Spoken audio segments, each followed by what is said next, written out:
चंपक की कहानियां।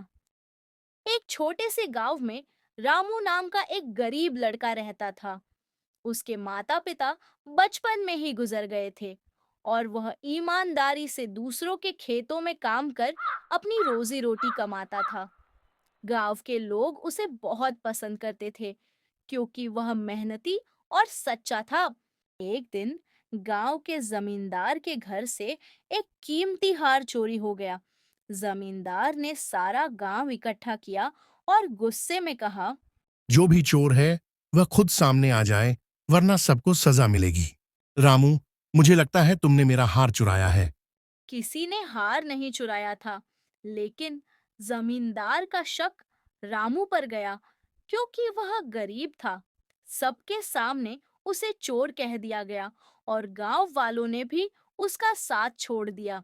रामू बहुत दुखी हुआ, लेकिन उसने अपनी सच्चाई नहीं छोड़ी। उसने भगवान से प्रार्थना की और कहा, हे प्रभु, मैं निर्दोष हूँ। अगर मैं गलत हूँ तो मुझे दंड दो, लेकिन अगर मैं सही हूँ तो मुझे न्याय दो। 2 दिन बाद जमींदार की बेटी ने चुपचाप अपने पिता को बताया कि हार उसने ही खेलते खेलते अलमारी में रख दिया था और बाद में भूल गई। जमींदार को बहुत शर्म आई। वह तुरंत रामू के पास गया, माफी मांगी और उसे अपनी हवेली में काम देने का प्रस्ताव दिया।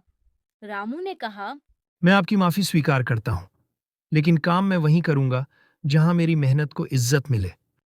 गांव वालों को अपनी गलती का एहसास हुआ और उन्होंने रामू से क्षमा मांगी। रामू ने सबको माफ कर दिया और अपनी ईमानदारी और सच्चाई से एक मिसाल बन गया।